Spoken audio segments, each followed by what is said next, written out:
Sa isang dulo ng baybayin ng San Esteban, La Union, tuwing madaling araw ay may iisang aninong palaging nauuna sa mga alon, ang binatang si Elias. Sa edad na 21, hindi pa siya kailanman lumisan sa munting baryong iyon.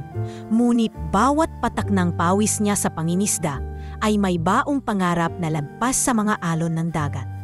"La, alis na po ako," mahinang paalam niya kay Lola Minda habang isinusuot ang lumang tsinelas at karga ang pinaghilamang lambat. "Nagdala ka ba ng baon, iho?" tanong ng matanda mula sa dapugan habang hinahalo ang sinaing. "Hindi na po, baka sakaling makahuli agad ako, saka na lang ako kakain pagbalik," sagot ni Elias sabay ngiti. Si Lola Minda ang tanging pamilya na meron siya. Iniwan sila ng kanyang ama noong sanggol pa lamang siya.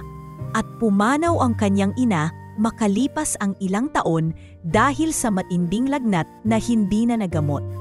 Simula noon, si Lola Minda na ang nagtaguyod sa kanya gamit ang pagtitinda ng daing at sabay na pag-aalaga ng munting tanim sa bakuran.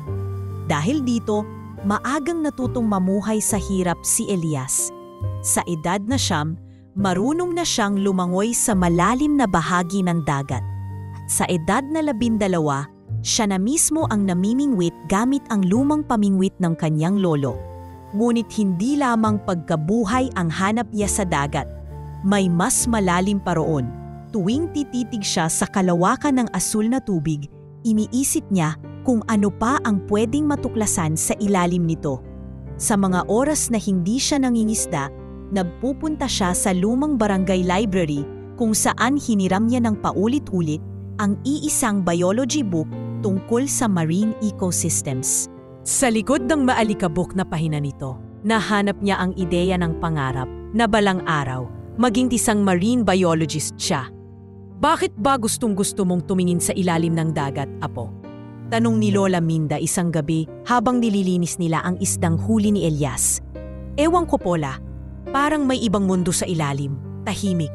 Hindi kagaya dito, puro problema, puro pagkulang," sagot niya habang pinapahira ng asin ang bangos. "Tapos ano, iiwan mo na kami dito?"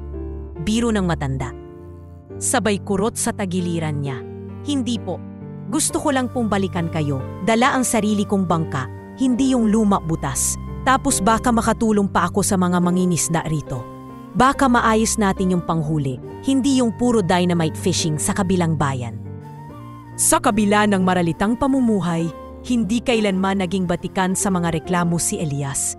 Kilala siya ng buong baryo bilang isang masipag na kabataan, laging nauunang sumama sa mga brigadang pangkalinisan, tumutulong mag-ahon ng bangkang sira, at walang palya kung may sakunang kailangan ng kusang loob na kamay. Sa bawat kilos niya, ramdam ang pagmamalasakit sa tao, sa kalikasan, at sa sariling dignidad. Minsan, sa kalagitnaan ng huli ng isda, lumapit si Kadado, isang matandang mangingisdang dating katrabaho ng kanyang yumaong lolo. "Elias, halika nga rito, tulungan mo ako ayusin itong lambat. Parang hindi na babalik yung anak ko. Wala na akong katuwang." "Walang problema, Kadado. Ayusin natin. Mas mahirap po yan kung nag-iisa kayo," mabilis niyang tugon. Sa gitna ng paghahabi ng lambat, napagkwentuhan nila ang mga panahong malakas pa ang huli at kung paanong unti-unting nagbago ang dagat dahil sa labis na pangingisda at polusyon. "Kung lahat ng kabataan dito ay kagaya mo, Elias," ani Kadado, "baka hindi ganito kaubos ang yaman ng dagat." Ngunit sa likod ng mga papuri, alam ni Elias ang totoo. Wala siyang sapat na pera para makapag-aral. Ilang beses na siyang nagtangkang mag-apply sa scholarship programs, ngunit laging nauurong tuwing humihingi ng bayad sa mga papeles, transcript o pamasahe pa Maynila. Kaya't ang tanging sagot niya sa pangarap ay ang pang-ipunan ito, barya-barya mula sa benta ng isda. Minsan ay paminsan-minsang side job sa mga resort sa tabing dagat. Nakakatulog siya tuwing gabi sa manig, tabing ng amihan, habang nasa isip pa rin ang imahe ng isang araw kung kailan may sarili siyang bangka. Yung may sariling pangalan, gawa sa matibay na kahoy, at may motor na hindi kailangang hatakin ng 3 ulit bago umandar. Sa kabila ng lahat, hindi nawalan ng sigla si Elias. Ang kanyang pananalig ay parang alon. Laging bumabalik kahit ilang beses pa itong matumba sa dalampasigan. Hanggang sa isang araw, habang nangingisda siya sa kabilang bahagi ng coral reef, may mapapansing kakaiba si Elias sa ibabaw ng tubig. Isang hubog ng katawan, inaanod, hindi gumagalaw. At doon, sa pagitan ng pag-ikot ng hangin at pagkalma ng tubig, magsisimula ang kwento na hindi na babalik sa dating katahimikan. Tumama ang baging Ramon sa hilagang bahagi ng Luzon na may dalang malalakas na hangin at bugso ng ulan na hindi nakita ng mga taga San Esteban sa nakalipas na 5 taon. Pinadbagsakan ng ulan ang dagat at lupa. Tinanzay ang mga bubong ng bahay, binuwal ang mga punong kawayan at winasak ang mga maliliit na bangkang kahoy na naging kabuhayan ng maraming mangingisda. Kabilang sa mga nawasak ay ang bangkang pinamalanan ni Elias ng Ninda. Alaala ng anyang mahal na lola na ngayon may edad at hindi na gaanong makakilos. Nasaan na ang lambat mo, Elias? Tanong ni Kadado nang makita siyang nilalambungan ng trapal sa gilid ng nasirang bangka. Tinangay na rin po ng alon. Pati nga po yung timba ng panghuli, wala na rin. Sagot niyang puno ng pagod at lungkot habang hawak ang gasgas na kawayan sa guwan. Sayang, akala ko magdatagal pa yang bangka mo. Sabay tapik ng matanda sa kanyang balikat. Pero alam ko, makakabangon ka. Sa sumunod na araw, idineklara ng barangay ang pansamantalang pagsasara ng pangingisda. Lubhang delikado pa raw ang karagatan at marami pang debris na lumulutang sa paligid. Walang kita ang halos lahat. Pero ang mas masakit para kay Elias, wala na siyang sasakyang magagamit kapag bumalik na sa normal ang laot. Wala na siyang pambangon. Kumapit siya sa bangkero sa kabilang barangay, si Mang Enrico. Kilalang nagpapautang sa mga mangingisda kapalit ng porsyento sa bawat huli. Kung gusto mong makautang, Elias, alam mo naman ang patakaran. Malalim ang tinig ni Enrico habang nakasandal sa upuan, hawak ang tabako. Apo ko ang ipangalan sa bangka at kalahati ng huli mo sa loob ng 1 taon, akin. Sadlit na natahimik si Elias. Alam niyang alok iyon ng kabawasan sa sarili niyang pangarap. Ngunit alam rin niyang wala siyang ibang mapupuntahan. Kung wala ka ng ibang maipambayad, ganyan lang ang maibibigay ko sa'yo. Dagdag pa ng matanda. Ngunit sa halip na tanggapin, pinili ni Elias na dumiskarte sa mas marangal na paraan. Sa mga sumunod na linggo, inikot niya ang buong pampang ng San Esteban. Hindi upang mangisda, kundi upang tumulong. Tulungan ko na po kayo riyan, Kadado. Sabi niya habang kinakalagkad ang nasirang katig ng bangka ng matanda. Wala ka ng bangka, Elias. Ikaw ang dapat tinutulungan. Mas mabilis po itong matatapos kung dalawa tayo. Malay natin, makausad din yung akin. Hindi lang kay Kadado siya tumulong. Tinulungan niya rin sina Aling Marta sa paghahabi ng bagong lambat, sina Jomar at Miguel sa pagtayo ng barong-barong. At kahit si Mang Enrico ay nagulat nang si Elias na mismo ang nagkusang tumulong magsalansan ng kahoy para sa bagong bangkang ipapadawa ng apo nito. Ang kapalit ng kanyang pagtulong, hindi pera, kundi tira-tirang materyales, punit na lambat at mga pakot kahoy na hindi na nagamit. Ipinagtagpi-tagpi niya ang mga ito tuwing gabi habang sinisindihan ng Petromax ang kanyang kubo. Sa bawat araw na lumilipas, palaging may bahagi ng katahimikan si Elias. Madalas, dumarako siya sa isang liblib na parte ng dalampasigan, sakay ng sirang bangka na pinaandar gamit ang isang lumang sagwan at boteng plastik na kinumpuni para lumutang. Doon sa gitna ng katahimikan ng laot, mas naaalala niya ang ina. Kung paano nito kinuwento sa kanya dati ang alamat ng dalagang sirena na nagdadala ng swerpe sa sinumang makatagpo rito matapos ang bagyo. Pag may naanod sa alon, huwag kang matakot. Paalala ng ina sa alaala niya. Baka dala niya ang kasagutan sa panalangin mo.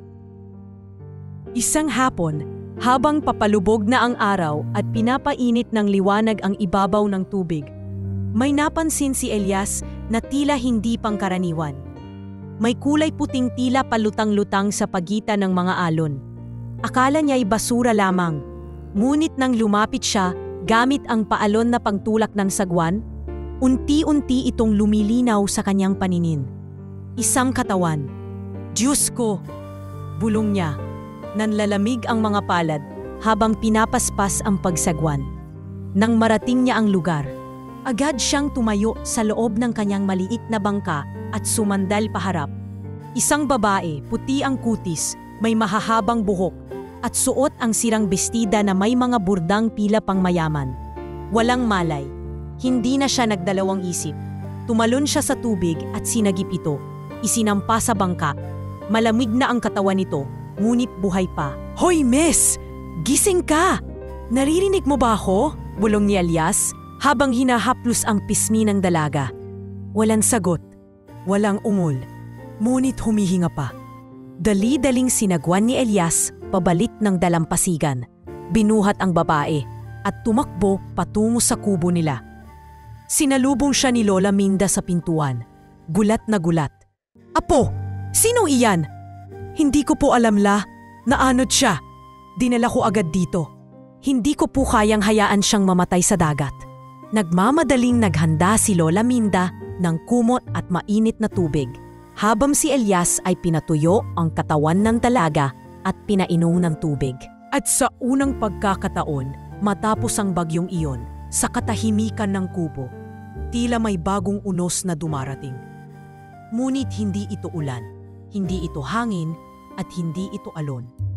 Ito ay isang taong hindi niya kilala, na simula pa lamang pala ng usang pagbabagong, hindi niya inaakalang darating sa kanyang buhay. Basang-basa at nanginginig pa ang babae nang buhati ni Elias papasok sa maliit niyang kubo. Halos mawalan siya ng lakas habang tinatanggal ang malalansang damong dagat na kumapit sa buhok ng dalaga. Si Lola Minda, kahit may kahinaan na sa katawan, ay mabilis na naglatag ng banig sa sulok ng kubo, dinagdagan ng mga tuyong kumot at nagpakulo ng tubig na may luya. Inaantok na ang araw, Elias, sabi ni Lola Minda habang pinupunasan ang paa ng dalaga. Kailangan nating painitin ang katawan niya. Malamig na malamig siya. Parang ang lalim ng iniwanan niya sagot ni Elias habang pinipisil ng marahan ang kamay ng dalaga upang muling maramdaman ang sirkulasyon ng dugo. Tahimik ang dalaga. Walang imik, walang daing. Ngunit ang paghinga niya ay banayad. May senyales na may buhay pa. Sa bawat segundo ng katahimikan, mas lalo namang lumalalim ang kaba sa dibdib ni Elias. Hindi niya kilala ang babae. Hindi niya alam kung saan ito nanggaling, anong nangyari, o kung sino ang maaaring humahanap dito. Kinabukasan, habang ang araw ay pumapailan lang sa ibabaw ng dagat, isang mahinang impit ang narinig ni Elias mula sa sulok ng kanyang kubo. Mahinang ungol ng babae, habang pilit pinagmumulat ang kanyang mga mata. Elias, na nooy naglilinis ng lambat sa gilid ng bahay, ay mabilis na lumapit. Hoy, miss! Gising ka na! Sabi niyan may halong gulat at tuwa. Sandali, kukuha lang ako ng tubig. Pagbalik niya, iniangat niya ang ulo ng babae upang painumin ito mula sa maliit na tasa. Kumalma ang paghinga ng dalaga matapos ang ilang lago. Ngunit kitang-kita pa rin sa kanyang mukha ang takot, parang isang hayop na natrap sa dilim. Ako nga pala si Elias, isa akong mangingisda rito sa San Esteban. Naanod ka sa dagat kahapon. Hinango kita. Hindi nagsalita ang babae. Tumingin lamang siya kay Elias at agad na ibinalik ang tingin sa kisame ng kubo. Ayaw mo ba akong kausapin? Tanong muli ni Elias. Tahimik. Hindi kita pipilitin pero kung gusto mong tumulong kami ni Lola sa'yo, kailangan namin kahit konting alam sa kalagayan mo. Sa puntong iyon, napansin ni Elias ang pag-ikot ng mata ng babae. Tumulo ang isang luha. Ngunit imbis na magpaliwanag, isang bulong lamang ang kanyang nasambit. Maya. Napakunot ang noo ni Elias. Maya, iyan ba ang pangalan mo? Hindi sumagot ang dalaga, ngunit muling pumikit at lumingon palayo. Wari pagod na, kahit salita hindi na kaya. Nilingon ni Elias si Lola Minda, na noon ay nakatayo sa may pinto. Tahimik ding nagmamasib. Siguro Maya, muna ang itatawag natin sa kanya. Mukhang yun lang ang tanging salitang kaya niyang sabihin. Maya! Ulit ni Lola Minda habang tumatango. Maganda, parang ibon. Dumipas ang 2 araw na si Maya ay hindi pa rin nagsasalita. Si Elias ay abala sa pagkumpuni ng mga gamit at pag-aalaga sa kanya. Pinapalitan ng lampin na may mainit na tubig ang noo, pinapakain ng lugaw at sinisigurong hindi na muling lalamigin. Minsan, habang pinupunasan ni Elias ang sugat sa braso ni Maya, napansin niya ang pagkakaroon nito ng maliliit na pasat sa leeg at balikat. May nanakit ba sa'yo? Tanong niya, mahina ang tono. Napadilat si Maya. Saglit siyang tumingin kay Elias, ngunit agad ding iniwas ang tingin. Niyakap niya ang sarili. Halos parang gustong itago ang kanyang katawan. Huwag kang matakot. Hindi ako masamang tao. Hindi rin kita pipilipin magsalita. Pero tandaan mo, ligtas ka rito. Dagdag ni Elias habang inaayos ang kumot sa kanyang katawan. Paglabas niya ng kubo, Sinabayan siya ni Lola Minda sa labas, habang hinihipan ng hangin ang tuyong mga dahon sa paligid. May trauma ang batang yon, ani ng matanda habang nakatingin sa langit. Hindi yan bastang inanod lang sa dagat. May tinakasan, Elias. Alam ko po, La. Ramdam ko rin, pero mukhang matindi ang pinanggalingan niya. Hindi ko alam kung anong gagawin kapag may biglang humahanap sa kanya. Ang mahalaga, ligtas siya ngayon. Ikaw ang ginamit ng Diyos para iligtas siya. Hayaan mo muna siyang maghilom. Sa sumunod na gabi, habang tinatapos ni Elias ang paghabi ng lambat, lumabas si Maya ng kubo, nakasuot ng lumang duster na bigay ni Lola Minda. Maingat ang bawat hakbang, tila hindi pa sanay sa lugar. Elias, mahinang tawag niya. Napalingon si Elias gulat sa biglang pag-usap nito. Salamat, bulong ni Maya, halos hindi marinig sa lakas ng hampas ng alon sa pampang. Ngumiti si Elias, pilit tinatago ang galak sa simpleng salitang iyon. Walang anuman, Maya, ligtas ka rito. Hindi mo kailangang ipaliwanag agad ang lahat. Basta tandaan mo, pwede kang magpahinga rito hanggat kailangan mo. At sa gabing iyon, sa ilalim ng liwanag ng gasera at harap ng mga nagkakandirit na alon, nagsimula ang tahimik na pagsibol ng isang bagong kabanata sa buhay ni Elias. Isang kabanatang puno ng hiwaga, pananabik, at mga tanong na naghihintay ng kasagutan. Lumipas ang ilang araw at unti-unti nang nanumbalik ang sigla sa katawan ni Maya. Sa tuwing sisilip ang araw sa laot, sumasabay din ang pagkalma ng kanyang mga galaw. Nakikita ni Elias ang pagbabago. Mula sa pagiging tahimik at takot, naging mas mapagmasid na siya, mas interesado sa paligid. Nakaupo na siya sa harap ng kubo tuwing hapon, tinutulungan si Lola Minda sa pagpuputol ng gulay o di kaya'y tahimik na nakikinig sa kwento ng mga kapitbahay kapag napapadaan. Ngunit hindi pa rin siya lubos na nagsasalita tungkol sa nakaraan hanggang sa isang gabi. Habang nakaupo sila sa baybayin, tinutunaw ng huling sinad ng araw ang dulo ng langit sa kulay kahel, may napansin si Elias sa balikat ni Maya. Nang maitaas ng dalaga ang manggas ng damit, habang inaayos ang buhok, lumitaw ang isang malalim na galos, mahaba, parang hiwa mula sa matalim na bagay. Agad siyang napatayo at lumapit. Maya, anong nangyari dito? Tanong niya habang dahan-dahang tinuturo ang sugat sa balikat. Nagulat si Maya. Mabilis niyang ibinaba ang manggas ng damit. Parang gustong itago ang lahat. Pasensya na, sabi ni Elias agad. Hindi kita gustong pagdudahan, pero mukhang hindi aksidente ang sugat na yan. Sandaling katahimikan.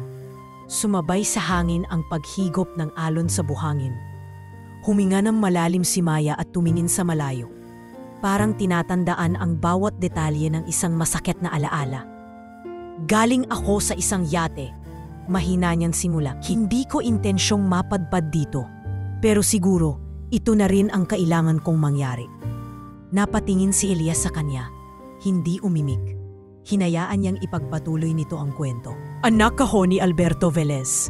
Baka narinig mo na siya. Isa siya sa mga kilalang negosyante sa Maynila. Real estate, mining, shipping, lahat yon hawak niya. At ako?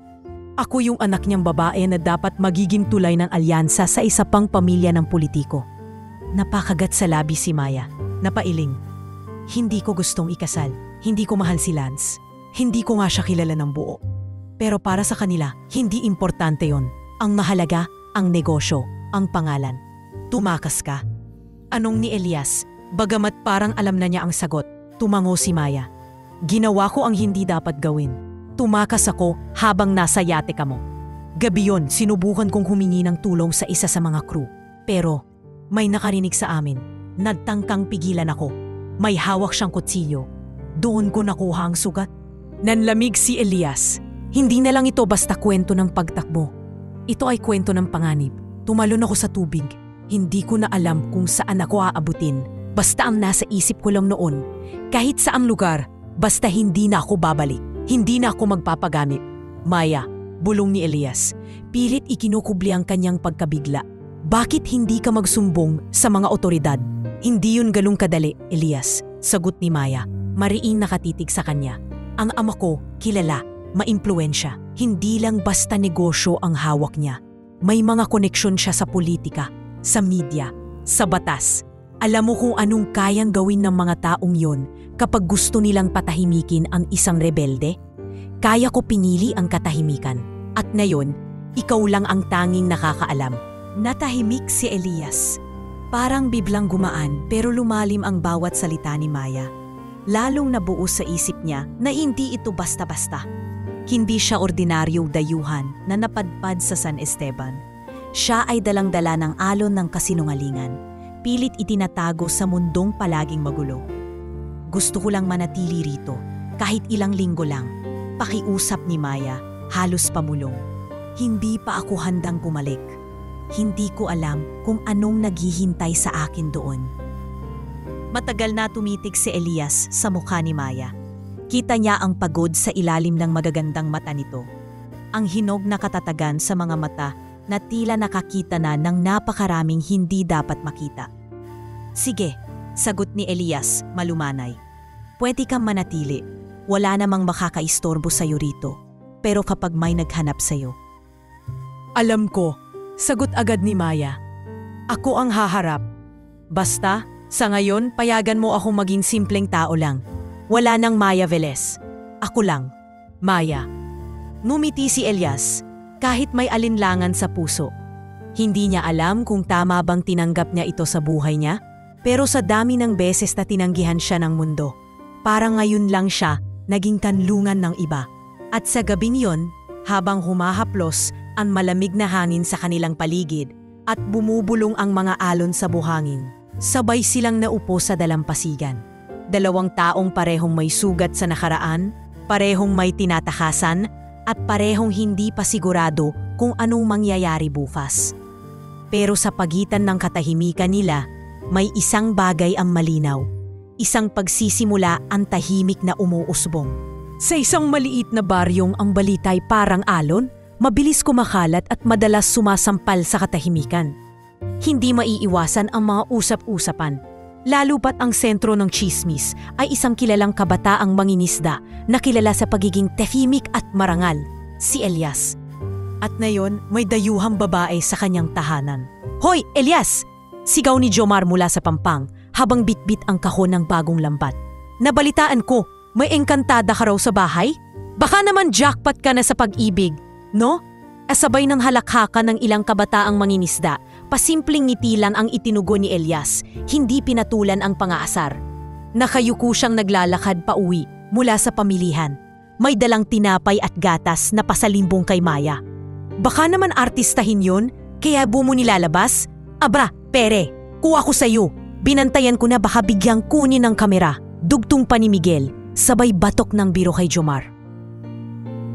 Hindi ito ang unang beses na narinig ni Elias ang ganitong usapan.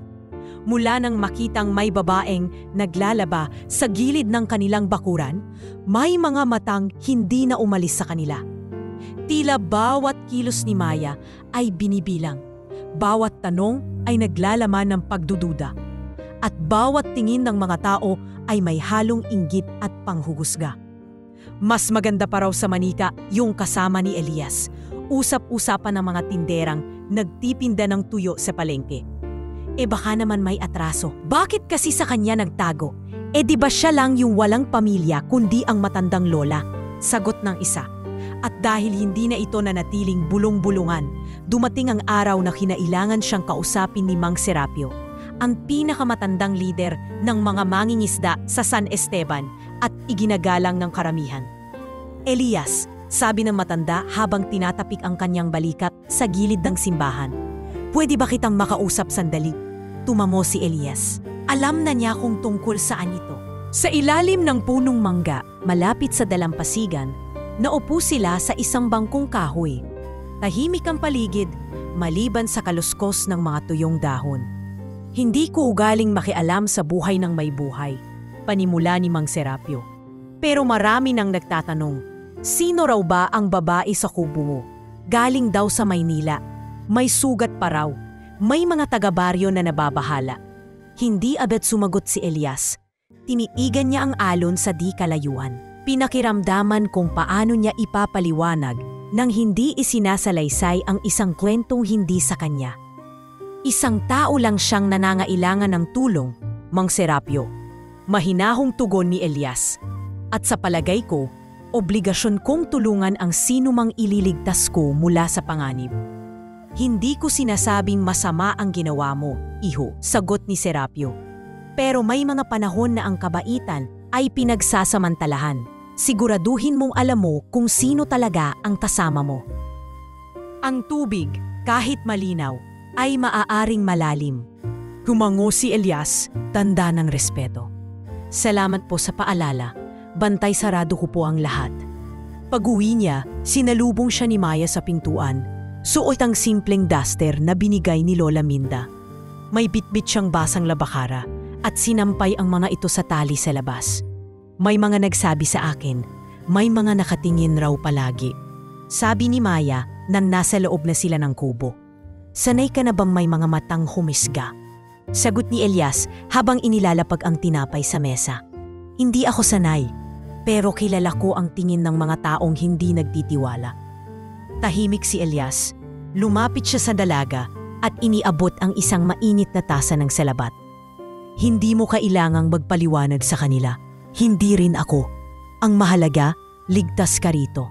Wala silang alam at hindi rin nila kailangang malaman. Napangiti si Maya, isang ngiting puno ng pasasalamat. Bakit mo ginagawa to, Elias? Wala ka namang utang sa akin. Pwede mo naman akong pabayaan noon pa.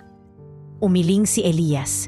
Hindi ko kayang pabayaan ang taong alam kong nangangailangan.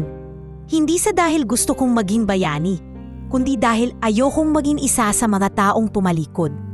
Sa gabing iyon, habang pinapatay na ni Elias ang gasera, umigpit ang hangin sa lamas. Tila may paparating na bagong unos. Ngunit sa loob ng kubo, sa ilalim ng payak na bubong at pader ng nipa, manatili ang katahimikan. Hindi man malinaw ang bukas, malinaw ang desisyon ni Elias. Pipiliin niyang protektahan ang dalagang dinala ng dagat, kahit buong baryo pa ang tumingin ng may pagdududa. Dahil minsan ang tunay na kabutihan ay hindi laging madaling ipaliwanag, pero ramdam ito ng mga taong nangangailangan. Isang maalinsangang umaga, habang sumisikat pa lamang ang araw at ang mga mangingisda ay nagsisimula ng ayusin ang kanilang lambat. Isang bagay na hindi pa nila kailanmang nakita ang bumungad sa kanila, isang napakalaking yate na dahan-dahang lumalapit sa baybayin ng San Esteban. Ang makintab nitong katawan ay parang salamin sa ilalim ng araw at ang tunog ng makina ay tila pagsabog ng katotohanan sa tahimik na buhay sa baryo. Elias! Sigaw ni Jomar habang patakbong lumalapit. May yate! May yate sa dalampasigan! Hindi to ordinaryong bisita. Napabalikwas si Elias mula sa pagkakaayos ng lambat. Mabilis siyang tumakbo palabas ng kubo. Sinundan ni Maya na nooy may kaba na sa dibdib. Pagdating sa pampang, hindi lamang yate ang nakita niya, kundi mga lalaking nakaitim na suit at shades, pawan mukhang gwardiya o security personnel. Bumaba ang isa sa mga gwardiya at may kasunod agad, isang babae na nasa huling bahagi ng kanyang 50, May pulang labi, makinis na bihis, at may tinging tila kaya niyang pagalawin ang mundo sa isang sulyap. Si Clarice. Agad luminga ang babae, tumitig sa bawat isa sa mga nakapaligid. At sa kanyang likuran, isang mas matandang lalaki. Matikas ang postura at may presensyang hindi maikakaila. Si Antonio Velez, ang tycoon na kilalang kilala sa buong bansa. Maya, o mas kilala pala sa tunay na ngalan bilang Amara Velez, ay humigpit ang kapit sa braso ni Elias. Sila na, mahinang bulong niya. Sila na ang sumundo sa akin. Lumapit si Clarice, bitbit ang matalim na ngiti. Amara, anak, wag na tayong maglaro. Halika na, sumama ka na sa amin. Hindi sumagot si Amara. Sa halip, lalong humigpit ang hawak niya kay Elias. Kita sa kanyang mukha ang takot. Hindi dahil sa maaaring mangyari, kundi sa mismong presensya ng mga taong dati niyang iniwan. Nagpapasalamat tani sa iyong pag-aalaga sa kanya, ani Antonio, diretsong tumitig kay Elias. Isa kang bayani sa mata ng marami, pero ngayon, panahon na para ibalik siya sa kanyang pamilya. Hindi pa rin nagsasalita si Elias. Ang bawat salita ay tila binabayo ng hangin. Bawat hakbang ng mga gwardya ay tila kumukuyom sa paligid. Nagsimulang mag-ipon ng tao ang baryo. Mga mangingisdang hindi sanay sa tanawing may yate at barong Tagalog sa kanilang dalampasigan. Maya, muling wika ni Clarice, na yung mas malamig ang boses. Amara, tama na ang drama. Hindi ka rito nababagay. Bumalik ka na sa totoong mundo. Dito na nagsalita si Amara, madiin ang boses at puno ng galit. Sa mundo kung saan ako isa lang kasangkapan para sa business deals ninyo? Sa mundo kung saan mas mahalaga ang pangalan kaysa sa kalayaan ko? Hindi ako babalik. Naghiyawan ng ilan sa mga taga-baryo. Hindi nila akalain na ang tahimik na dalaga na kanilang napapansin lang paminsan-minsan ay anak pala ng isang kilalang negosyante. Ngunit sa halip na mabighani, karamihan ay napatitig kay Elias. Ano ang gagawin niya? Tumabi sa kanya si Mang Serapio at bulong nito, Elias, delikado to. Kung ako sa'yo, pabayaan mo na yang bata. Hindi mo yan laban. Ngunit hindi gumalaw si Elias. Kiningnan niya si Amara. Ang babaeng sa kabila ng lahat ay pinili siyang pagkatiwalaan. Kahit hindi niya alam kung sino talaga ito noong una. Ako ang nagligtas sa kanya, wika niya. Hindi ko siya ibibigay sa kahit kanino kung ayaw niya. Hindi siya isang bagay na basta na lang kukunin. Wala kang karapatang pigilan siya, mariing sagot ni Clarice. Bata pa siya, emosyonal. Hindi niya alam ang tunay na gusto niya. Mas kilala mo ba siya kaysa sa sarili niya? Balik ni Elias. Kung talagang pamilya kayo, bakit takot siya sa inyo? Bakit hindi siya sumama agad sa inyo? Napalulok ng laway si Clarice. Napansin ni Antonio na lalong dumadami ang mga residente sa paligid. Hindi ito magandang eksena para sa isang taong tulad niya. Ako na ang bahala rito, Clarice. Aniya, lumapit siya kay Amara at mahinahong nagsalita. Anak, kung may pagkukulang kami, sana bigyan mo kami ng pagkakataong itama. Hindi ka namin hahanapin kung hindi ka namin mahal. Ngunit hindi kumibo si Amara. Lumingon lamang siya kay Elias. At sa pagkapit niya sa braso nito, doon pa lang nakuha ni Antonio ang sagot.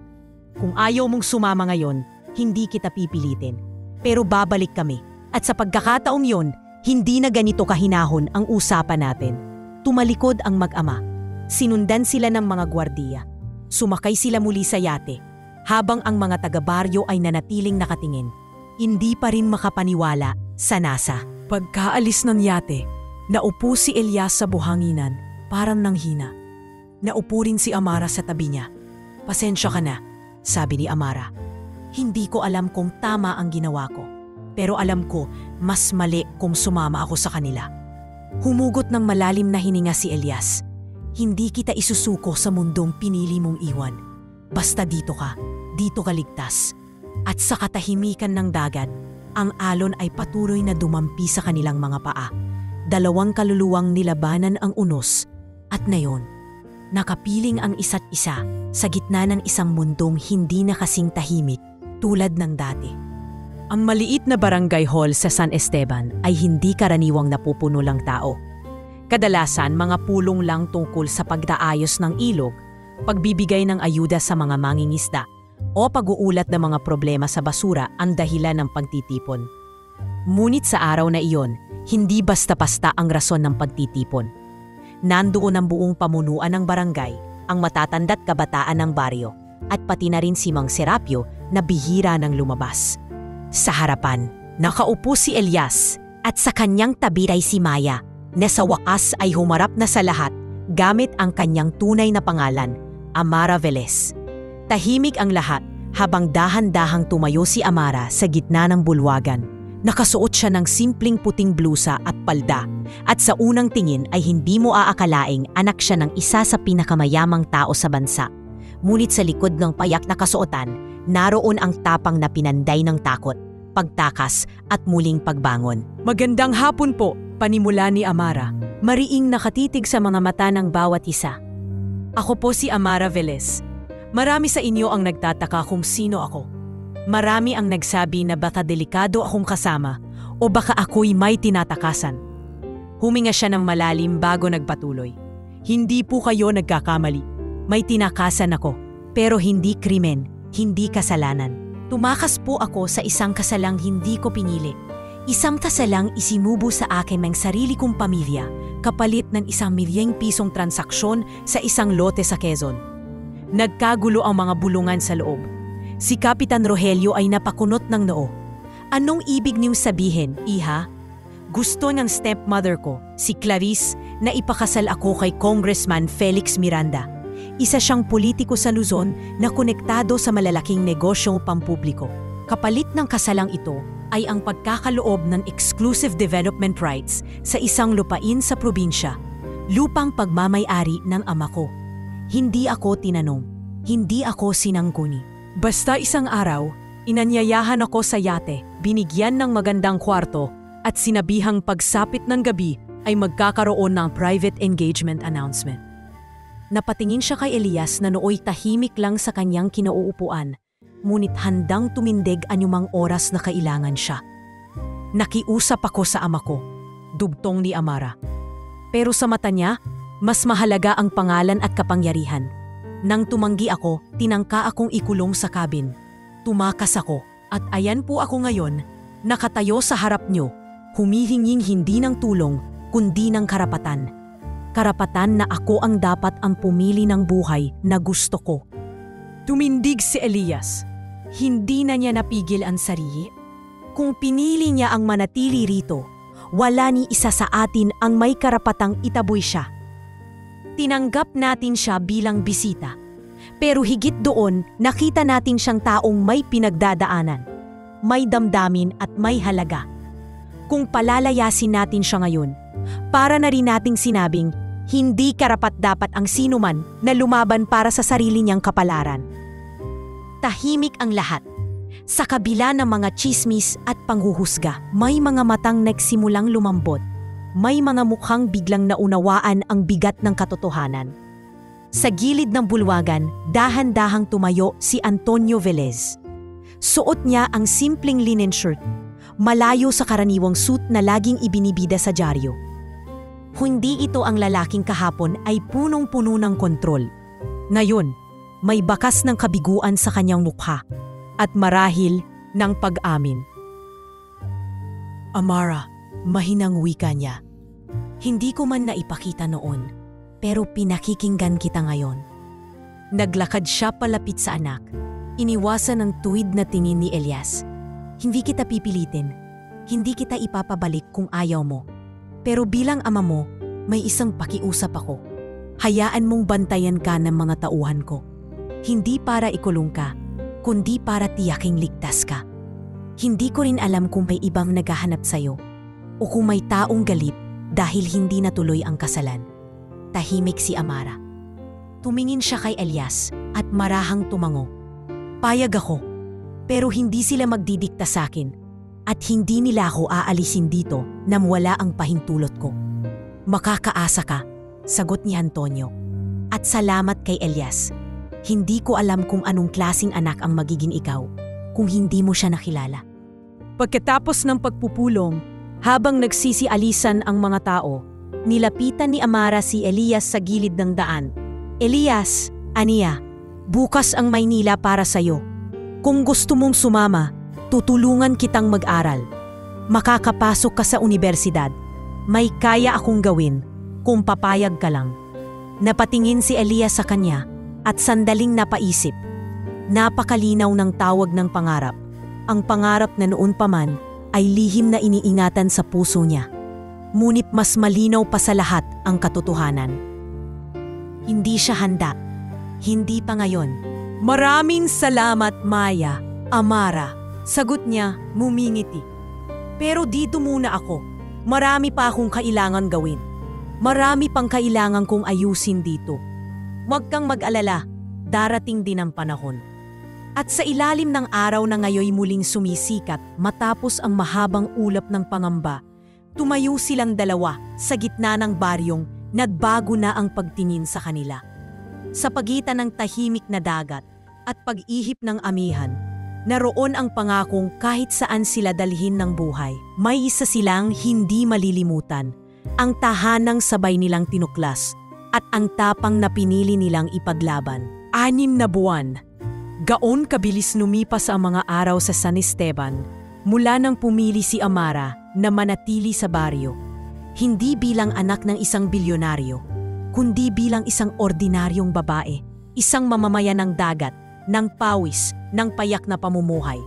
Sa 6 na buwang iyon, unti-unting nawala ng saysay ang mamahaling alahas, ang malalambot na kutson, at ang mga sosyal na handaan na minsan ay bahagi ng kanyang nakadisnang buhay. Pinalitan iyon ng amoy ng alat sa hangin, ng balat na nasusunog sa araw, at ng mga palad na sanay sa lambat. Mali pa rin yan, sabi ni Elias habang pinapanood si Amara na pilit inaayos ang pagkakatupi ng lambat. Kung gusto mong hindi makalas ang mga buhol, dito mo dapat simulan sa pinakaugat. Natawa si Amara, medyo hiyang-hiya. Pasensya na, ilang buwan na pero parang hindi pa rin ako sanay sa trabahong ganito. Mas mabilis na pangang matuto kaysa sa ilan dito. Yung ibang taga rito, hindi pa rin marunong tumukoy ng hilagang hangin kahit araw-araw silang nasa dagat. Biro ni Elias at nagkatinginan sila, isang uri ng sulyap na hindi na lang basta pagkakaibigan. Sa mga panahong iyon, hindi lang lambat ang tinuruan ni Elias kay Amara. Tinuruan niya itong magluto ng sinigang na isda gamit lang ang bayabas, turuan kung paano kilalanin kung sariwa ang huli, at kung paano humuli ng talangka sa ilalim ng buhangin gamit ang kamay. Sa bawat aral ay may tawanan, sa bawat pagkakamali ay may pagkakalapit. Hindi man nila inaamin agad, ngunit sa bawat gabi ng kwentuhan sa tapat ng kubo habang umiihip ang hangin at kumukutitap ang mga alitaptap, lumalalim ang isang ugnayan hindi nila inaasahan. Elias, sabi ni Amara isang hapon habang naglalakad sila sa tabing dagat. Alam mo ba, noong una, galit na galit ako sa mundo. Galit ako sa ama ko, sa stepmother ko, sa lahat ng pumilit sa akin. Pero nitong mga huling buwan, natutunan kong hindi lahat ng tahimik ay kahinaan. Minsan, ang katahimikan pala, dun mo maririnig ang sarili mo. Tumingin si Elias sa kanya, ngunit hindi nagsalita. Sa halip, tinapik lang niya ang balikat ng dalaga. At tumuloy sila sa paghakot ng kahoy para sa bonfire ng gabi. At dumating ang gabi ng bonfire, isang tradisyong ginagawa ng mga kabataan sa baryo tuwing kabilugan ng buwan. Masaya ang lahat, may mga nagkakantahan, may mga batang naglalaro sa paligid, at may mga matandang nagsasalo ng kape at kwento ng kabataan. Sa gitna ng sigla, may isang bahagi ng gabing naging tahimik ang sandaling humiwalay sina Elias at Amara mula sa karamihan at naupo sa malaking batong nakaharap sa dagat. Ang daming bituin, ani Amara, nakatingala. Parang sinasadya nilang ipaalala sa akin na maliit lang pala talaga ako sa mundong to. Lahat naman tayo, maliit sa universo, sagot ni Elias. Pero kahit gaano kaliit, pwede tayong maging dahilan ng liwanag para sa isa. Napalingon si Amara sa kanya. Po? Amara, mahina ngunit mariin ang tinig ni Elias. Hindi ako sanay magsalita ng ganito. Alam mo, hindi ako pala bigkas. Pero sa 6 na buwan nakasama kita. Araw-araw kang taging tanong sa isip ko at araw-araw ka ring naging sagot. Di ko alam kung saan to hahantong. Pero gusto kong malaman mo, minahal na kita. Nagkatahimikan. Ang apoy ng bonfire ay tila umilaw ng mas maliwanag na para bang inaantig ang paligid sa pag-amin ni Elias. Tumitig si Amara sa kanya. Walang halong biro o alinlangan ang mga mata. Elias, iniwasan ko ng magmahal muli. Marami ng beses na ginamit ang puso ko para sa mga plano ng iba. Pero ikaw, hindi mo sinubukang bilhin ang tiwala ko. Ibinigay mo lang ito, walang kapalit. At doon kita minahal. Walang salita ang sumunod.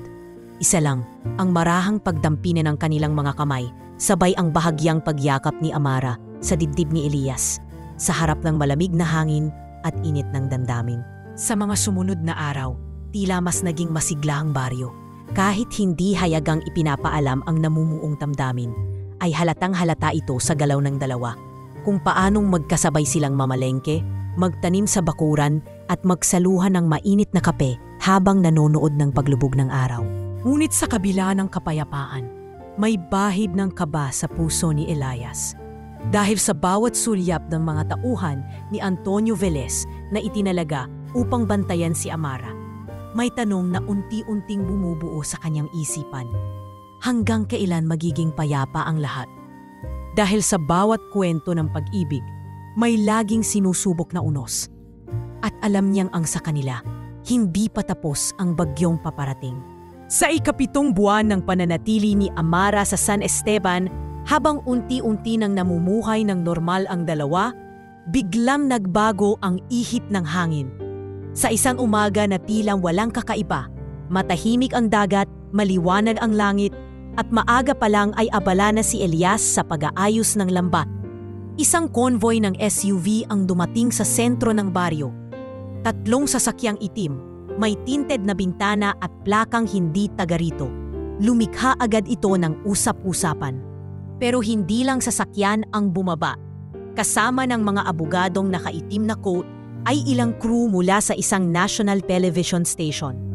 Bit-bit ang kamera, mikropono at mga tanong na punong-puno ng bias. Amara Velez, Miss Velez, totoo bang kinidnap ka ng isang mangingisda mula sa La Union? Sigaw ng isang reporter. Habang hawak ang mic at sumusugod papalapit sa bahay ni na Elias. Anong masasabi niyo sa umano'y illegal detention? Totoo bang may relasyon kayo sa lalaking ito? Habol naman ng isa. Sinasalubong ang kamera habang pinipilit makapasok sa looban. Sa gitna ng kaguluhan, lumitaw si Clarice mula sa gitna ng mga sasakyan. Bihis na bihis, may suot na itim na salamin at perla sa lieg. Sa kabila ng sikat ng araw, dala pa rin nito ang malamig na presensya at mapanghusgang titig.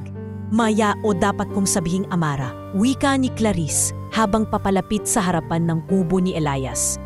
Matagal ko nang sinasabi na hindi ka ligtas dito at ngayong lumabag ka na sa batas. Oo, pati ikaw, Elias, panahon nang harapin ninyo ang ginawa ninyo. Lumabas si Amara mula sa loob ng bahay. Kasunod niya si Elias, kalmadong nakaayos. Ngunit ramdam ang tensyon sa kanyang katawan. Anong ginagawa mo rito, Clarice? Mariing tanong ni Amara. Ginagawa ko lang ang dapat ginawa ng ama mo noon pa. Sagot ng babae. Ipapabalik kita sa Maynila. At ikaw, Elias. Lumingon si Clarice sa isa sa kanyang mga abogado. Ihahain namin ang kaso. False imprisonment, exploitation, coercion. At kung makakalap pa kami ng iba, mas dadami pa yan. Hindi mo siya pwedeng kasuhan ng ganon, singit ni Amara. Wala siyang ginawang masama. Ako ang tumira rito sa sarili kong kagustuhan. Sabihin mo yan sa korte, malamig na sagot ni Clarice. At sa harap ng media, tingnan natin kung sino ang kakampihan ng taong bayan. Ang mangingisdang nang-akit sa isang babaeng wala sa sarili o ang legal na pamilya na gustong iligtas siya. Hindi nagtagal ay pumutok ang balita sa social media. Sa loob lamang ng isang araw, nag-viral ang hashtag, The Fisherman and the Heiress. May mga naglabasang edited pictures ni na Elias at Amara na magkasama. May mga meme, may mga komentong mapanira. Classic case ng rural romanticism, ani na isang news anchor. Baka scripted lang to, baka publicity stunt. Komento ng isa sa mga netizen. True love conquers all. Team Elias at Amara forever. sabay puso at isda emoji ng isa pa. Ngunit sa kabila ng mga memes at mga suporta, hindi maitatanggi ang bigat ng kinakaharap ni Elias. Dahil sa inihain ni Clarice, pinatawag siya sa barangay upang humarap sa mga opisyal. Elias, mahinahong wika ng kapitan. Alam naming mabuti kang tao, pero kailangan nating seryosohin ang kaso. May mga dokumentong ipinasa sa munisipyo. May posibilidad na kunin ka para dalhin sa Maynila kung ito ay mapatunayang may basehan. Hindi ko siya kinulong, mariing sagot ni Elias. Hindi ko siya ginamit. Sa totoo lang, siya pa nga ang tumulong sa akin, sa buong baryo. Tanumin niyo ang mga tao rito. At nagsimula ng magsalita ang mga kapitbahay. Si Cadado, si Aling Marta, si Jomar, at maging si Mang Serapio. Kung may kasalanan man si Elias, wika ni Mang Serapio habang hawak ang kanyang baston. Yun ay sobrang kabaitan. Kung ako ang tatanungin, dagdag ni Aling Marta, hindi siya ang umabuso. Siya ang tinulungan pero piniling tumulong din. Nagsimula ang pagtutulungan ng buong baryo. Nagtayo sila ng maliit na petisyon. Humingi ng tulong sa isang public interest lawyer mula sa vegan na dating taga San Esteban. Gumawa rin ng video ang mga kabataan na pinakita kung paanong tumulong si Amara sa pagtuturo sa mga bata at kung gaano kahalaga ang ambag ni Elias sa komunidad. Ayokong bumalik sa buhay na walang sarili, pahayag ni Amara sa isang viral video. At kung ito ang kabayaran ng pagpili ko kay Elias, lalaban ako. Nabigla ang media. Hindi nila inasahang ang talagang tagapagmana ng Veles Real Estate ay magiging mas maprinsipyo pa kaysa sa inaakala nila. Naglabas ng pahayag ang mga taga-suporta. Ilan sa mga ito ay mga kilalang aktor, aktivista at influencer na umalingaw-ngaw sa cyberspace. Hindi to simpleng love story. Ito ay kwento ng pagbango ng isang babae at kabayanihan ng isang lalaki. Sa panahon ng scripted relationships, heto ang tunay. Hindi mo kailangan ng milyon, kailangan mo lang ng puso. At sa kabila ng tensyon, habang unti-unting bumabalik sa baryo ang katahimikan, nanatiling magkasama sina Elias at Amara. Hindi dahil pinilit sila ng tadhana, kundi dahil pinili nila ang isa't isa. Hindi pa tapos ang laban. Pero isa na silang kwento na isinisigaw ng buong bansa.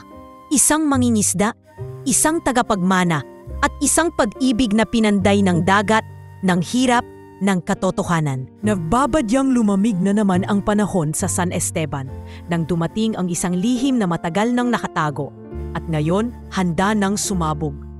Kasagsagan ng viral popularity ni na Elias at Amara bilang The Fisherman and the Heiress ng isang USB drive ang ipinasa kamay ni Antonio Velez sa kanyang anak matapos siyang tawagin sa isang pribadong pag-uusap sa isang hotel sa Vigan. Hindi inaasahan ni Amara ang tawag, pero mas ikinagulat niya ang laman ng dokumentong iyon. Hindi ko alam na ito pala ang sinimulan ng lahat. Wika ni Antonio, seryosong nakaupo sa harap ng anak. Ito ang mga CCTV footage mula sa yate. Naka-backup sa server. Hindi ko sinadyang makita, pero nang makuha ko ito sa IT ng kumpanya, nalaman ko ang buong katotohanan. Binuksan nila ang mga file. Doon, nakita mismo ni Amara ang kuha ng kanyang stepmother, si Clarice, na may kausap sa telepono habang isinusumpa si Amara.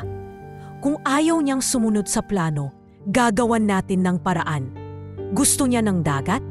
Ibigay natin siya sa alon. May mga mensahe ring lumabas, email threads na nagpapakita ng sabwatan sa ilang board members ng kumpanyang Veles Real Estate Holdings upang isakripisyo si Amara sa kasunduan kay Congressman Miranda. May kasamang financial documents, mga transaksyong ginamit upang bayaran ng media blitz, ang mga abogadong nagpakalat ng maling impormasyon, at ang mga taong ginamit upang patahimikin si Elias. Doon nagsimula ang pagbabalikwas ni Amara. Enough, mariin niyang pahayag kay Antonio. Panahon ng panagutin sila. Hindi siya nag-aksaya ng panahon. Sa tulong ng isang pro bono legal group na lumapit mismo sa kanya matapos ang pag-viral ng kanilang kwento, agad siyang nagsampa ng kaso laban kay Clarice at 4 pang board members ng kumpanya. Sa mga isinampang kaso ay attempted murder, conspiracy to commit coercion, falsification of documents, at corporate fraud. Babae siya, pahayag ni Attorney Gabo de la Rosa, ang pinunong abogado ng legal group sa isang press conference. Ngunit hindi lang siya biktima, isa siyang mandirigma. Ang bawat babaeng pinilit manahimik, ngayon ay may boses. At sa kasong ito, isisigaw natin ang katotohanan. Hindi naging madali ang mga sumunod na linggo.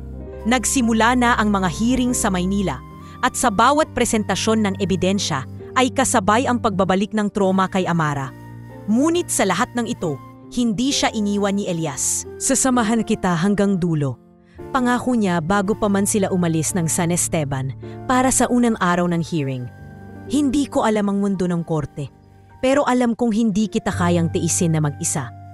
Hindi mo kailangan sabihin, Elias. Sagot ni Amara habang hawak ang kanyang kamay. Alam ko na, ramdam ko sa bawat araw. Habang patuloy ang kaso, naging mas matatag ang ugnayan nila. Habang abala si Amara sa paglaban para sa sarili at para sa integridad ng kumpanya, si Elias naman ay abala rin sa pangangasiwa ng mga gawaing pambaryo. Pagtuturo sa mga kabataang mangingisda, pagtulong sa kooperatibang binubuo, at pag-aalaga sa matandang si Lola Minda. Isang gabi, habang nakaupo sina sa harap ng bahay, kapwa pagod ngunit magaan ang damdamin, nagsalita si Amara. Elias, aniya, habang pinagmamasdan ng mga bituin. Alam mo ba kung anong naisip ko habang tumatagal ang laban? Ano yun? Tanong ni Elias habang umiinom ng salabat. Na kung sakali mang manalo ako, kung makuha ko ang bahagi ng trust fund na para sa akin, gusto kong ibalik yon sa kung saan ako nabuhay muli. Napalingon si Elias, seryoso ang tingin. San Esteban? Tumango si Amara. Oo, gusto kong magpatayo ng proyekto para sa mga mangingisda. Isang sustainable fishing program, yung may tamang kagamitan, edukasyon sa pangangalaga ng dagat, at kabuhayang hindi lang pang isang huli. Amara, ang laki ng proyekto niyan. Alam ko, kaya nga ikaw ang unang taong dapat kong kausapin. Hindi lang dahil ikaw ang nakakaalam ng dagat, kundi dahil ikaw ang dahilan kung bakit ko to naisip. Hindi na sumagot si Elias. Hinawakan niya lang ang kamay ni Amara at pinisil ito ng mahigpit. Isang tugon na higit pa sa pagsang-ayon. Sa mga sumunod na buwan, habang umaandar ang kaso sa korte at unti-unting lumalapit ang hustisya sa panig ni Amara, nagsimula na rin ang pagpaplano nila ng proyektong tinawag nilang Buhay Dagat Initiative. Nagsagawa ng survey si Elias sa bawat pamilya ng mangingisda. Nakipag-ugnayan si Amara sa mga environmental NGOs. Nagpaalam sila sa barangay at tumanggap ng buong suporta mula sa komunidad na minsan nagduda sa kanila. Hindi lang ito para sa akin, wika ni Amara sa isang pulong sa barangay hall. Ito ay para sa lahat ng batang gaya ko na naghahanap ng panibagong simula at para sa lahat ng Elias sa mundo, mga tahimik na bayani na hindi kailanman humiling ng kapalit. Mula sa tubig ng isang bagyong muntik na sumira sa buhay ni Amara, lumitaw ang ideyang magtataguyod sa buhay ng iba. At habang patuloy ang kanyang laban sa korte, alam nilang sa baryong ito nagsimula ang lahat. At dito rin nila bubuuin ang mas makabuluhang kinabukasan. 3 taon na ang lumipas mula nang unang inanod si Amara Velez sa may bayin ng San Esteban. Noon, isang sugatang babae ang iniligtas mula sa alo ng dagat. Ngayon, siya na ang babaeng nagbibigay liwanag sa libu-libong kababaihang naninirahan sa gilid ng karagatan, kasama ng lalaking minsan ding nagsagip sa kanya mula sa pagkalunod hindi lang sa tubig, kundi sa buhay na kinapos ng pag-asa. Mula sa isang pangarap na binalangkas lamang sa gitna ng bonfire at usapang tahimik sa ilalim ng bituin, naging ganap na realidad ang EV Fishing Cooperative, isang samahan ng mga mangingisdang pinangungunahan ni Elias Velez. Oo, pinili ni Elias na gamitin ang apelyido ni Amara bilang simbolo ng kanilang iisang laban, iisang pananaw. sa tulong ng trust fund na inilaan ni Amara at ng kita mula sa legal settlement sa kaso ni Clarice. Naipanukala nila ang pagpili at pagpapagawa ng mga solar-powered bangka, ligtas, matipid at environment-friendly. Mas malayo na ang naaabot namin ngayon, Elias, sabi ni Kadado habang pinapahid ang pawis sa noo. Pero hindi lang huli ang nakukuha namin, kundi dignidad. Mumiti si Elias. Yun ang totoo, Kadado. Dati, halos ayaw ng mga anak ninyo maging mangingisda. Ngayon, may scholarship pa para sa kanila kapag sumali sila sa kooperatiba. Sa kabilang dako naman, si Amara ay naging kinikilalang leader sa grassroots development. Mula sa payak na kababaihang naglalako ng tuyong isda sa palengke, nagtayo siya ng Amara Velez Foundation for Coastal Women. Isang programa para sa mga nanay sa mga baybaying barangay. Tinuruan silang gumawa ng sariling mga produkto tulad ng dried seaweed chips, tinapa in olive oil, organic salt at mga handicrafts mula sa seashells. Dati po palimos lang ang buhay ko sa tuyo, ani Aling Marta sa isang panayam ng dokumentaryo sa GMA. Pero ngayon, tinuturuan na kaming magnegosyo at may sariling bangko account na ako. Sa bawat lugar na kanilang nararating, dala ni Amara ang kwento ng kanilang pag-ibig, hindi bilang isang fairy tale, kundi bilang patunay na kapag pinili mo ang tama, kahit masakit at mahirap, may magbubunga itong maganda. Si Elias naman, bagaman hindi komportable sa kamera at mas gustong manatili sa likod ng proyekto, ay laging inaabutan ng mikropono tuwing may okasyon. Hindi naman kailangan ng maraming pera para makatulong. Wika niya minsan sa isang youth forum sa Davao, kailangan lang puso at konting tapang. Naglibot sila sa halos 16 na lalawigan sa loob ng 2 taon, mula Zambales hanggang Surigao. Sa bawat pagbisita nila, may barangay hall na nagbukas, may mga bangkang na idonate, at may mga nanay na lumuluha habang sinasabi, "Salamat dahil pinakinggan ninyo kaming matagal ng bingi sa lipunan." Sa kabila ng lahat ng tagumpay at pag-ikot sa buong bansa, hindi nila iniwan ang baryo. Nanatili silang nakatira sa isang simpleng bahay na itinayo sa lote na dating pagmamay-ari ng barangay.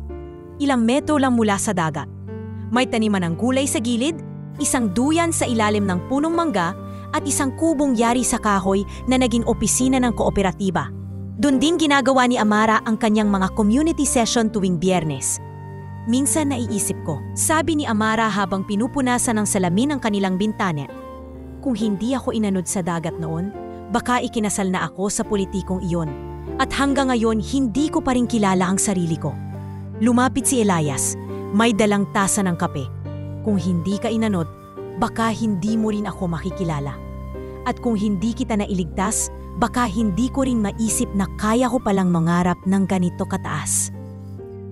Pero kahit hindi kita nakilala, sigurado ako, sagot ni Amara habang tinitigan ng lalaking minsang itinuring lang na tagapagligtas. Ngayon ay katuwang na sa buhay. Ikaw pa rin ang pipiliin ko. Lumuhod si Elias sa harap niya. May hawak na luma ngunit pinakintab na singsing. Ang mismong bakal na nakuha niya mula sa unang bangkang sinira ng bagyo. Wala itong brilyante, wala ring engravings. Pero ito ang bangkang naging simula ng lahat. Wika ni Elias. Gusto mo bang ito na rin ang maging sagisag ng bagong yugto natin? Lumuha si Amara habang tumango. Wala akong ibang pangarap kundi ang manatili sa piling mo. Sa tabing dagat, sa gitna ng mundo na tayo mismo ang bumuo. Habang ang alon ay muling humahalik sa pampang at ang araw ay unti-unting nilalamon ng dapit hapon. Walang kamera, walang media, walang yate. Ang naroon lang ay ang 2 taong pinagbuklod ng dagat, ng laban at ng walang pag-iimbot na pagmamahalan. 3 taon ang lumipas mula nang inanod si Amara. Ngayon, hindi na siya inaanod ng dagat. Siya na ang daluyong na nagdadala ng pagbabago. At sa kanyang tabi, si Elias, ang batong kailanman ay hindi bumitiw. 5 taon. 5 taon na mula noong araw na humakbang si Elias sa gitna ng nagnangalik na dagat upang sagipin ang isang di kilalang dalagang inaanod ng alon. Isang araw na tila itinakda ng tadhana upang baguhin hindi lamang ang kanyang buhay, kundi ang buong takbo ng kanyang mundo. Ngayon sa eksaktong araw ng kanilang unang pagtatagpo, tahimik na hinihintay ni Elias si Amara sa isang lugar na hindi pa muling pinuntahan mula noon. Ang mismong bahagi ng baybayin kung saan niya siya unang nakita, wala sa malay, sugatan, ngunit buhay. Ang gabi ay malamig, ngunit malinaw. Ang buwan ay bilog at maputi, at ang mga alon ay banayad na lumalapat sa pangpang na tila nagbubunyi rin sa gabing ito. Naroon sa gitna ng buhangin ang isang maliit na lamesang gawa sa kahoy. May simpleng palamuting puting tela at sa gitna nito ay isang garapon na may ilaw. Isang lumang Petromax na binuhay ni Elias para sa gabi ng kanyang pangarap. Isinabit niya sa aligid ang mga lumang lambat, pinatuyong bulaklak at ilang seashells na pinulot mismo ni Amara sa kanilang mga biyahe sa mga baybaying barangay. Dumating si Amara sa puting bestida na siya mismo ang nagdisenyo. Payak, walang burda, walang kwintas, maliban sa iisang singsing na gawa sa sinulid ng lambat, na isinuot ni Elias bilang paalala ng kanilang unang hakbang bilang magkasama. Ngayon, huminto siya ilang metro mula kay Elias. Pinagmamasdan ito na tila hindi pa rin makapaniwalang naroon pa rin ang lalaking minsan niyang tinawag na tahanan. Naalala mo pa ba ang itsura ko noong una mo akong makita? Tanong ni Amara habang papalapit, may halong ngipi sa kanyang tinig. Hindi ko makakalimutan, sagot ni Elias. Basang-basa, lamig na lamig, at ang una mong salita, Maya. Akala ko pangalan mo, pero ang totoo, huli na pala yun sa Maya matapos ang bagyo. Tumawa si Amara at umupo sa tabi ni Elias sa batong matagal nang naging saksi sa kanilang mga pag-uusap sa gabi. Ilang sadlit ng katahimikan ang lumipas. Walang ibang tunog kundi hampas ng alon at huni ng gabing tahimik. Pagkatapos ay tumayo si Elias. Dahan-dahang inilabas mula sa bulsa ang isang bagay na nakabalot sa puting panyo. Sa pagbukas nito, lumantad ang isang singsing. Hindi kumikinang, hindi ginto, gawa sa pinatigas na hibla ng lumang lambat, balot sa manipis na linya ng tanso, at sa gitna ay isang maliit na shell na hugis puso. Alam kong hindi ito karaniwang singsing. Wala itong diamante, wala ring tatak.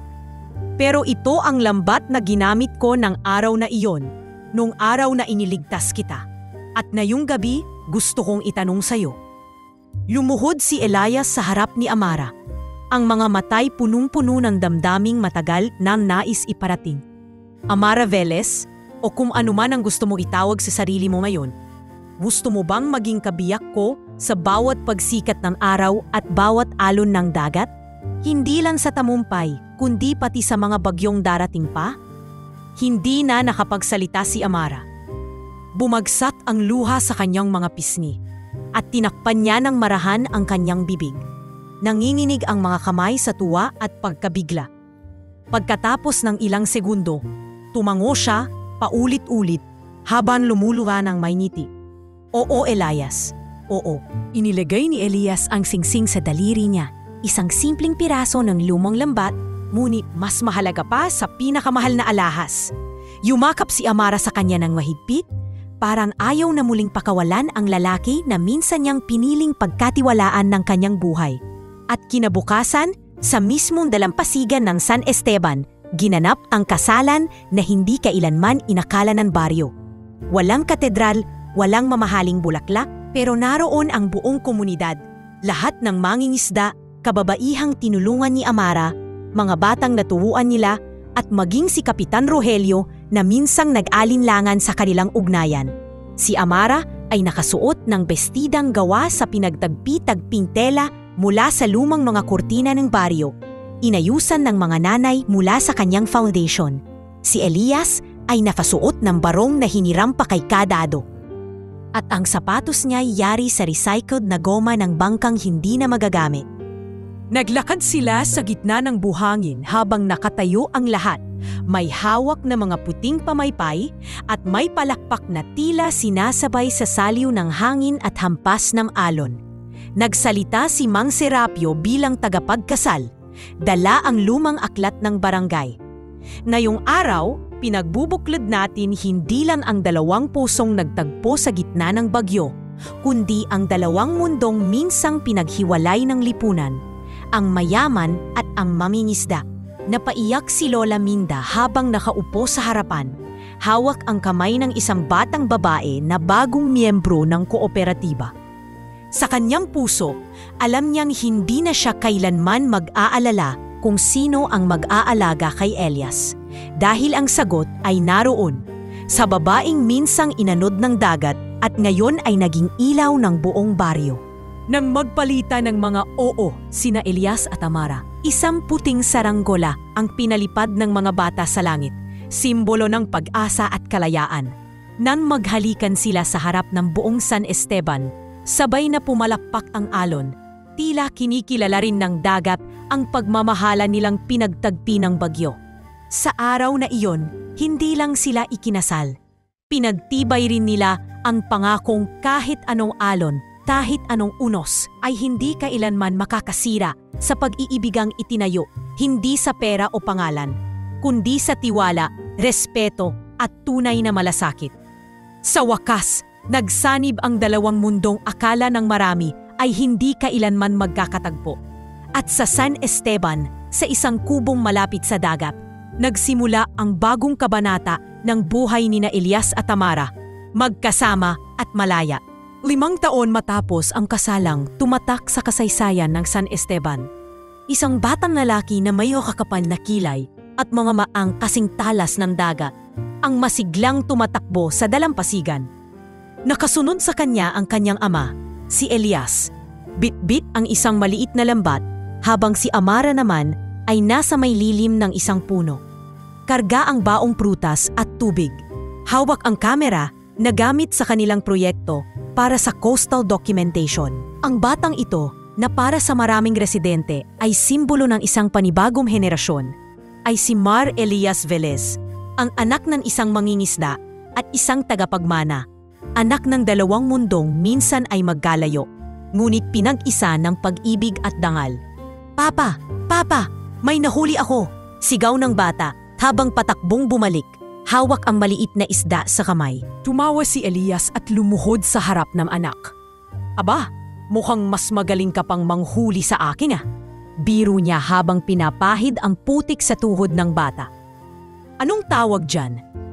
"Tilapia," sagot ni Mar Elias, sabay tawa. "Hindi ba papa?" Medyo malayo, sabay halakhak ni Elias. "Bulinaw yan anak, pero sige, babawi ka sa susunod." Sa 5 taon, hindi lamang pamilya ang lumago sa buhay nina Elias at Amara. Ang buong baryo ng San Esteban ay nagbago na rin. Mula sa isang simpleng komunidad ng mangingisda, ito na ngayon ay kilala sa buong bansa bilang modelo ng sustainable coastal development.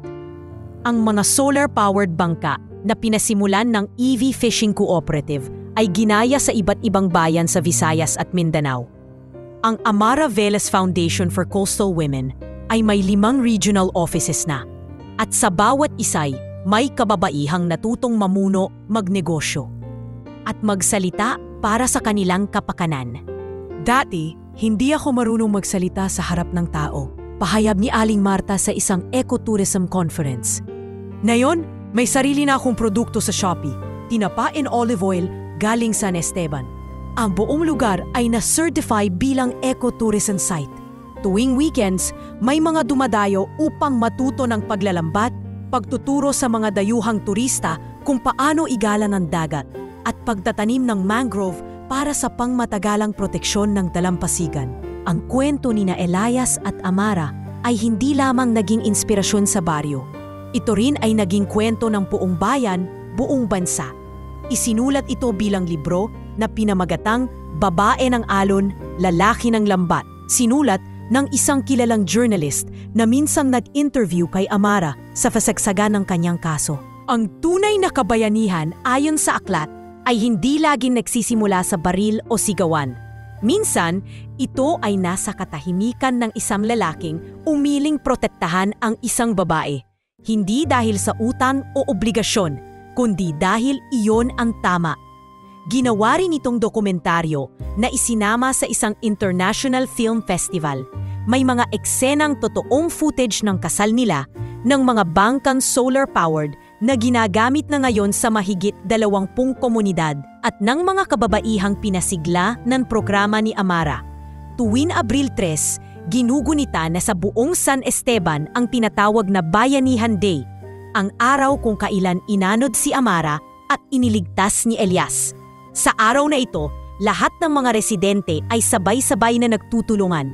May coastal cleanup, feeding programs at libreng seminar para sa mga mangingisda at kabataan.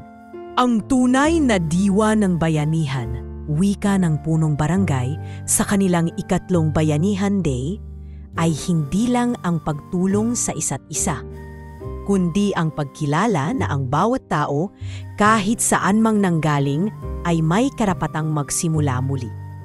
At sa huling tagpo ng kanilang kwento, habang papalubog ang araw at sinasayaw ng hanging habagat ang mga alon, naroon sina Elias at Amara sa tabing dagat, nakatayo sa lilim ng kanilang punong mangga.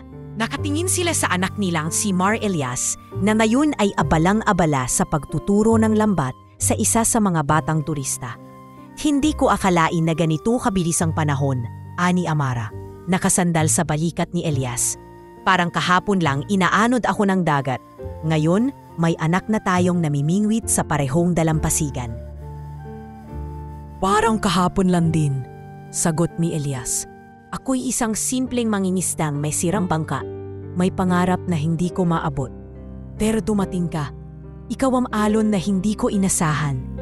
Pero ikaw din ang alon na nagdala sa akin sa dalampasigan ng pangarap ko. Mar Elias, tawag mi Amara sa anak. Oras na para kumain. Teka lang po, may huli pa ako. Sigaw ng bata habang tumatakbo papalapit. At sa huling sandali ng araw, habang nilalamon ng dilim ang langit, nanatiling may liwanag sa puso ni na Elias at Amara. Liwanag ng kwento nilang pinanday ng unos, sinubok ng lipunan, at pinagtibay ng pagmamahalan. Sa San Esteban, sa bawat hampas ng alon, may tinig ng isang kwento. At sa bawat alon ng pag-ibig, may pangakong hindi na kailanman malulunod.